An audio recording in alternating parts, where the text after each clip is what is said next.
This is the House of Hockey podcast on the Hockey Podcast Network. Hockey is more than a game, it's a lifestyle. It's you, the diehard supportive fans, your favorite players who are on the team you cheer for, and the organization who supports them. The companies that make your gear, bags, and beer league sweaters. The hockey moms and hockey dads, and everything else that makes this House of Hockey your home. Come on in. I'm Breezy. And I'm Rae Rae. And this is our house.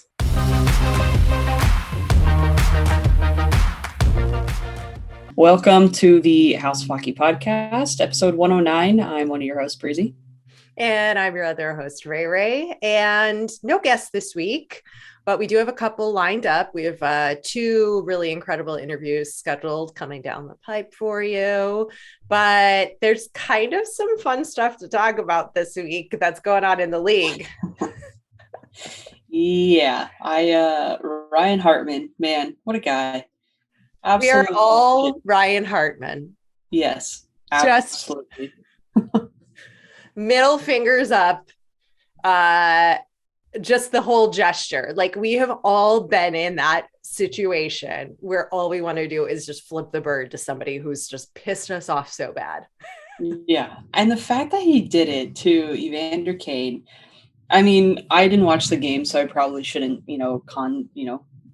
comment too much on it. But from what I had seen, It was just like the perfect finish to whatever was going on.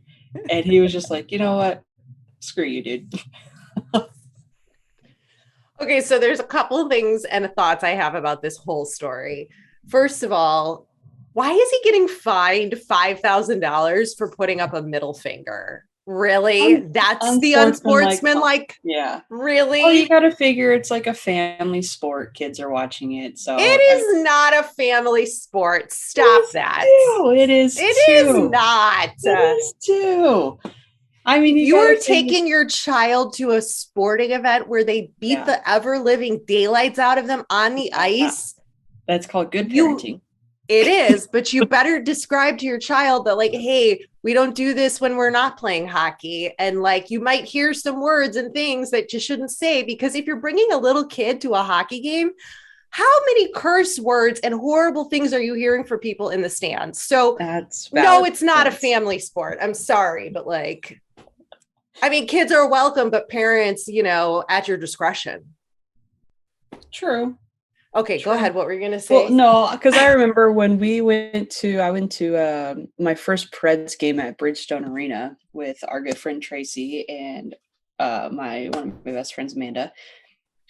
My friend Amanda, was screaming on the top of her lungs, like, effing get out, blah, blah, blah, like, oh, crap, like, but using other words. I obviously don't curse, so I'm not going to say those words. And the guy was like two rows in front of us. There's no one sitting in the row in front of us, but like two rows in front of us, he had turned around and he goes, "Excuse me, miss, can you please stop using that foul language?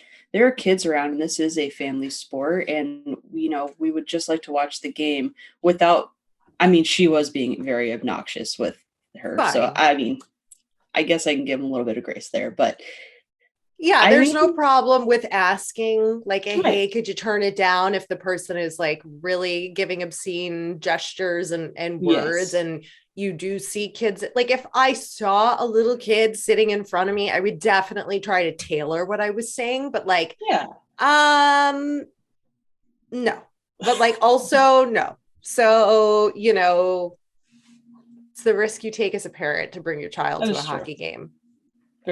Any game, right? Any sporting event. Passionate sports fans. Never know what's coming out of their mouth. Yeah, you just tell your kids, don't repeat the words that crazy lady was saying behind us, okay? Great. And then you just move on. Like, it's foul language is one thing. Obviously, physical safety for your child in the stands is like a separate thing. And I think that constitutes like calling in the ushers or security if somebody is being like physically aggressive, obviously, because those things do happen. But like, okay. Like, it doesn't say on my ticket, no foul language. If it did, I think every hockey fan would have a big problem. Because if we can't swear, but the players can swear on the ice, That's bullshit. You know, one of my favorite things to do is actually read like their lips when they get like calls. Yeah. I'm like, I know what you just said. See Yeah. what I'm So, saying? all Okay. So right, back my to points Ryan are valid. Hartman. It's fine. It's fine. Ryan Hartman, middle finger, unsportsmanlike conduct. I don't know. Maybe I it was don't meant to do this. well, maybe he wouldn't have gotten the unsportsmanlike conduct penalty if it hadn't happened on television, like being able to see that he threw the middle finger. Yeah. Like if they hadn't aired it, maybe he wouldn't have gotten fined for that. But like since it aired, I think the league has to do something because like I don't really think you can do that on a national broadcast. But there's that part of it. But the best part of this story, in my opinion, is that Evander Kane's ex-wife Venmoed Ryan Hartman a couple $100 to help him pay for his fine because she can't stand her ex-husband.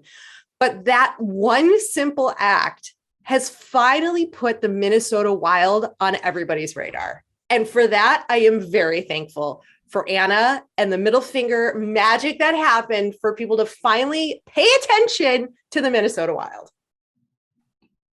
There you go. There you go. I mean, I think that they obviously have been playing well enough to have had, you know, a lot of attention. We just probably don't hear a lot of it because we don't necessarily. No, there is none. There is none. Nobody I talks think about there them. is some. I think No. there is some, but not enough. Super funny story. And he put a tweet out that said he's going to pay for it with his own money. It was worth it. So, but all of the money that was sent to him was going to be donated. So again, what a guy doing things for everybody. This. He's raised $30,500 with still more money to count for raising money for Children's Minnesota and all the great work that they do for kids. And I love that this turned into an opportunity for good. And this is something that I love about this league and I love about these guys. Like they can go from flipping the middle finger and punching everybody and flip on a dime and go, let's turn this into an opportunity to help our local community. Boom. And here's like hockey fans, the hockey community giving money all because of dislike towards a hockey player. Is it fair to say that? I mean, that's one way to look at it for sure. Yeah. I feel like also fans are probably going to start going up to him and be like, can you flip me off? And can I get a picture of you flipping me off?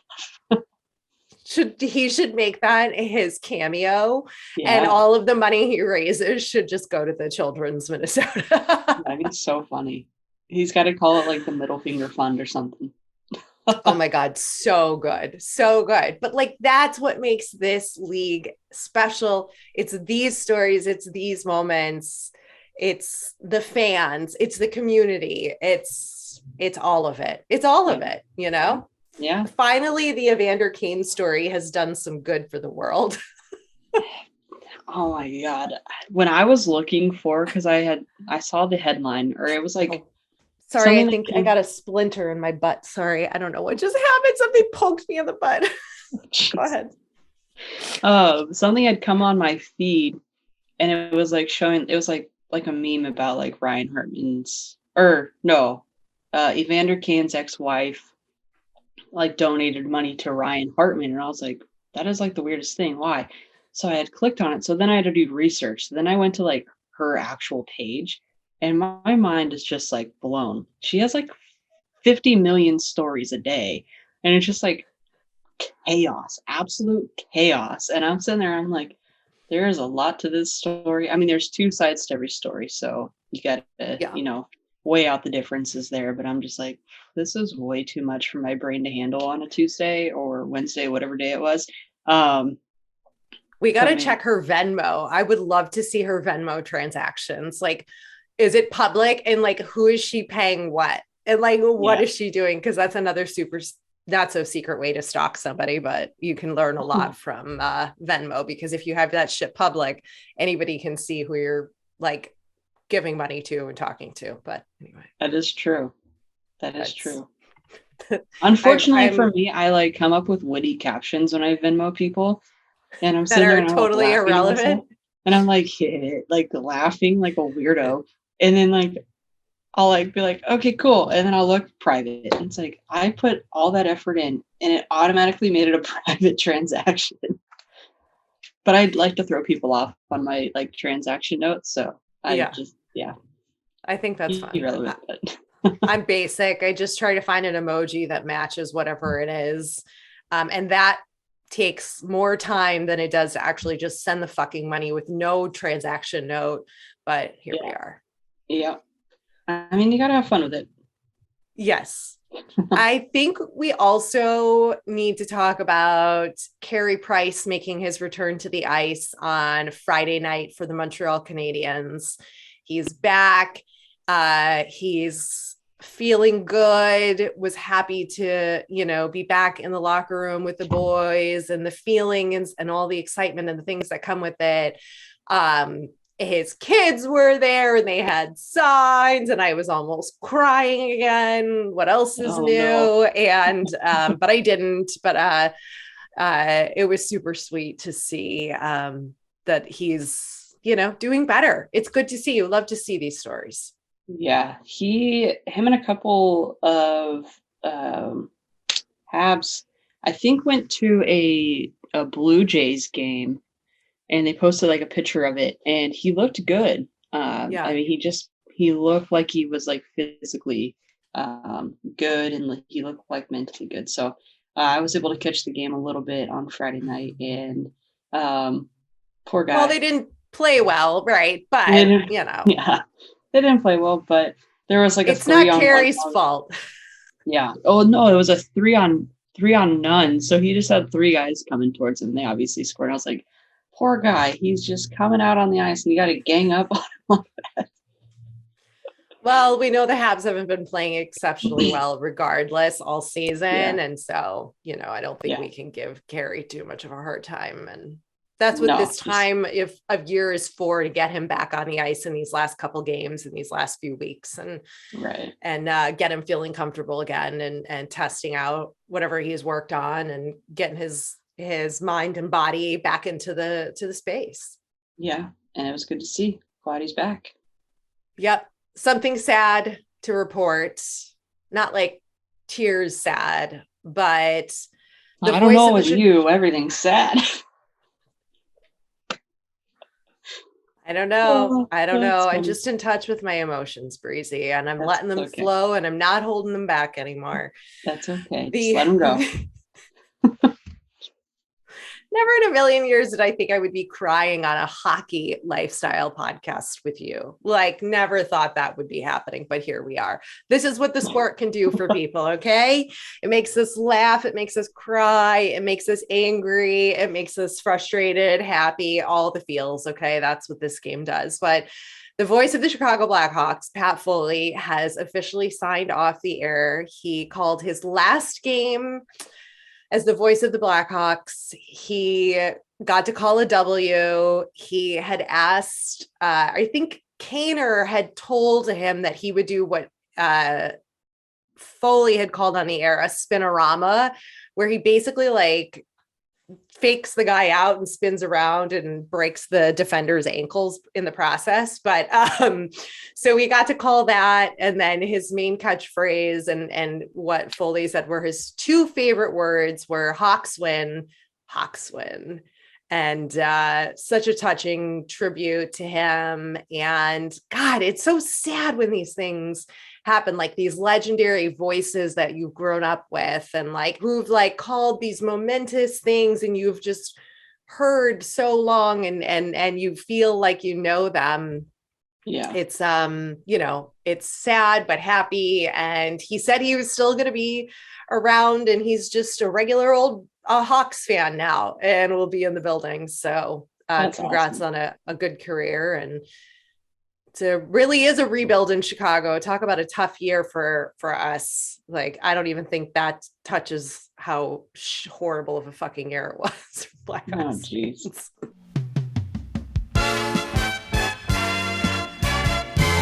This week's episode of the House of Hockey podcast is brought to you by Hockey fans, feel the action on the ice like never before with DraftKings Sportsbook, the official sports betting partner of the NHL. Right now, new customers can bet just $1 on any team to win and get $150 in free bets if they do.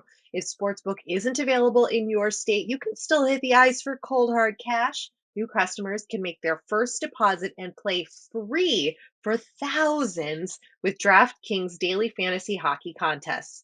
Draft your lineup of 8 skaters and a goalie and rack up points for goals, assists, saves, and more.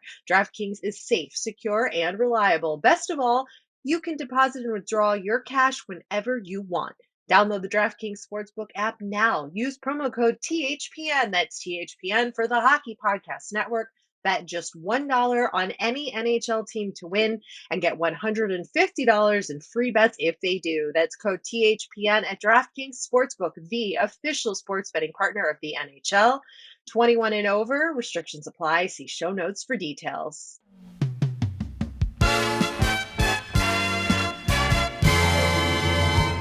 Kind of makes me feel a little bit bad for trolling you earlier this week. what? I don't even remember. I've already let it go. What did you troll me for? Sometimes I just like sending you stuff because like I know your personality so well. Yes. That, like I'll just like send you stuff to kind of like do like little. I don't want to say like little jabs, but just like little like poking the bear, like hee hee. I love it. I love it. Are you kidding? I know, that's why I keep doing it. But it said Patrick Kane returns home to the Buffalo Sabres. And then you're like, that, no, like, whatever. No. I know he's from there, yada, yada, yada. And I was like, that would be kind of cool to see, him and Alex together. And you're like, no, that wouldn't be cool. Those two deserve better than the Buffalo Sabres. I did. I said, no, that would not be cool. Oh, my God. And I just heard your voice, like, telling me, no, that would not be cool. And I just lost it. I was laughing so hard. Good. I'm glad. I know. I was like, is she out of her fucking mind? No. This is not a good idea. No, this is a horrible idea. No, They deserve better than the Buffalo Sabres. Are you kidding? I don't even know why Tuck is there. And then somebody was like, oh, he's going to be named the new captain. I'm like, if you're Alex Tuck, you're like, whoop-de-flippin' do, baby. Like under this general management, like, oh, great. Yeah, okay. Stick that on. Really? I mean, he is from there, so it probably could be an honor. But I don't know. I just thought it was really funny. Yeah, I'm sure Tuck would say that. Like, of course, he's a great guy, and of course, he would make a great captain. I'm not saying that, but like, what a dubious honor at this point in his career. And the state of the Buffalo Sabres is like just. I'm going to say what we're all thinking. That's what I do. Alex Tuck probably wouldn't say that, but this is what the fans are thinking. So you just Ryan Hartman the Buffalo Sabres, basically. I did. Yeah. Come on. I feel for the fans, guys. Like, I really do. It's so hard. That would be so hard as a fan to watch your ownership spend all of your time and money on the NFL side of the game and the team and the Bills and be in an arena where the seats are falling apart, have cheese stuck to them, gum under, like just, and then like the team isn't even, I mean, it's just horrible. That's like horrible when you love this game and this sport so much as we do. Like, it's so hard. I just feel for them. Yeah. And I feel for Tuck. No, stop it. Stop it. Patrick Kane is not going to the Sabres. That's probably on his no trade clause in his contract, is like never going back to Buffalo. He got out of there. He's a Chicago guy now. Like, not happening. Not happening. Well, I'm still going to poke the bear when I can because those things are really funny and really fun to do. And I know you don't take it personally, so that's even better. So. Never. Are you kidding? That's what we like to do on this podcast. We just like to hit them where it hurts. It's great. No, it's in good fun though. It's not like it's in good fun. It's not in a harmful nature. It always is. It's never in a hurtful or bad nature. We always have to have fun, right? Yes, you have to. Yeah. Let's talk about what people are now, the media, not people, the media are calling the last dance for the Pittsburgh Penguins. So the Penguins have clinched a playoff spot thanks to Crosby mainly. This will be the first time back trying to, what does this say? Hold on a second. Pittsburgh has a chance to win the cup for the first time since 2017. Sorry, my brain's moving a little slow here. I was like, wait a minute, this doesn't make sense. They've been in the playoffs. I'm not reading this right. 2017, will they get it? Will they make a deep run in the playoffs? And can the Pittsburgh Penguins actually win the Stanley Cup this year?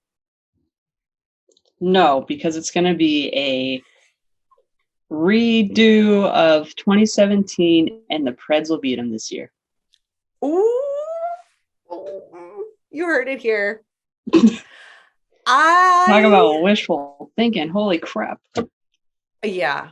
I would love to see this. Like, I love this story. I love this for the Pittsburgh Penguins. Like, I love this story, and I would love for them to win. And like before, their sort of dynasty, if you will, is coming to a close, but I just don't have any faith it is. Not with the way that the Panthers and the Lightning and the Wild and all the other teams are playing. I don't know. They might get out of the first round, but it's going to be a battle. Though. It's going to be a battle, I think. Yeah. I mean, it's tough though, because you figure for how many weeks now have we seen really good teams, kind of skyrocket, right? But then you see certain teams, like you'll see like Sabres beat like, I don't know, I don't know stats here, but you'll see like the Sabres beat Colorado, and it's like that should not happen, but it does. Yeah. So I mean, when it comes, and you got to figure these teams have been playing well all season. At some point, much like the Kings right now, they can't win a game to save their life, because I think they've worked so hard and they've played so hard to get these wins, to get to these positions, and then all of a sudden then you start slumping. Every team is going to start slumping, right? So especially going into playoffs, I mean, it's harder, faster hockey. So I mean, anything could really happen if I'm being honest with you. Who knows? Yeah. The Panthers could be knocked out in round one, and everyone's going to be like, holy crap, like what just happened? Yeah, so, because that's what happens in playoff hockey. Yeah, and certain teams, I mean, you got to think back in what was 2012, where the Kings were not supposed to be even close to winning, and they did. And I mean, it all changes. It all changes so quickly. If you have one bad game, that could trickle down to 3 bad games, and then next thing you know, your team's out. So Penguins could do it. I mean, they have playoff depth, obviously. They just added Jeff Carter to the roster, last season or 2 seasons ago? So yeah. I mean, he comes in playoff experience. Yeah, he comes in clutch in playoff mode. So it could happen, but also it could happen with every other team in the running right now. So I don't know. We'll see. That's such a breezy answer, but you did give me you did start with a no. So I'm going to just go with that. Yeah. No, but let me say maybe everybody could win this. They could. I mean, maybe it's part of me like not wanting to like hurt anybody's feelings, because I just whatever. But I mean, I just want to watch good hockey, and if that means that it's coming out of the Penguins, then I'll watch it. But I would rather see a redemption season from the Preds when they got beat at home by the Penguins. Will that probably happen? I doubt it, but if it does, that's going to be awesome. But also, I mean, you got to give it to who's playing the best. Yeah. So the wild card. But if you look at the East right now, like as of today, it's pretty obvious who's going to be. I mean, Boston and Washington, they're going to make it, right? I mean, there's no way any other team could catch up to them. Unless I'm just reading this completely wrong. But I mean, I could be. They can't. But when you come to the West, I mean, there's a few teams, obviously, Colorado's in. And then you got to figure Calgary's probably going to be in. There's so many teams that are just going to automatically be in. But what really is going to start to trickle down is, I mean, you have Nashville, Dallas, Vegas. The Kings aren't safe. Edmonton's probably pretty safe. And then you have Vancouver coming out of freaking nowhere. It's all still, I mean, that's all going to get jumbled up for sure. I think it's going to be very surprising to see who's going to make the final cut there. All these games matter for sure. Every single one. Yeah, every game matters. It's not a good time to have a mid-season slump, that's for sure. It is exciting, though. I think we're going to see a pretty interesting playoff round, and there's a lot of Canadian teams that are going to be in there. How far will they make it? Well, that goes back to our previous conversation. Anything can happen, but I think it's going to be a good playoff run. Yeah, it's going to be a good one. Like it always is. Yep. The only other thing non-hockey related that I did this week was, I thought you would appreciate this, but I went to see the Long Island medium, Teresa Caputo. Okay. If you guys don't know who she is, she has a TV show on TLC and I think now on Discovery Plus. She's had this show for like at least 10 years. She is she's from Long Island and she's a psychic medium. And she goes on tour and does live shows where she basically just gives live audience readings. And she's so funny. It was so good. However, I wish I had something more exciting to report. Like she gave me a reading, which she didn't, but it was so awesome and fun and incredible to see. And the amount of people she helped heal from like such serious tragedies and traumas and loss just puts it into perspective that like everybody has some kind of hardship or thing that they have gone through and overcome, and that like you are not alone, and like you can't compare somebody's tragedy to your tragedy, but like we all experience varying degrees of it. And to see her give these like very healing messages to people it was really cool. It was really cool. That's awesome. Yeah, love it. That's what I did. That's what you did. I didn't do nothing like that, so what kind of English was like? I didn't do nothing like that. What is wrong with me? All right, enough of this boring talk. Let's go watch our Preds and Hawks play each other. All right, put them up. I hope we knock you down a spot in the wild card race. You're not even in freaking contention. Let us have this one. I know. I'm just giving a jab. Like I hope we make it harder for you to make the playoffs. Good. Please make it harder so then Rowan can get more points, and they're going to be well-deserved points. So he can win all the trophies. Yes. Homeboy had 10 shots on goal the other day for a defense. Insane. He's insane. I'm on the Yossi bandwagon of like incredible player. Thank you. It's about time. It's like the Minnesota Wild finally getting recognition. Thanks for coming over to our House of Hockey podcast and hanging out with us. We'll be back next week with a brand new episode. And in the meantime, you can follow us on social media. Just look for House of Hockey podcast. We'll be back next week.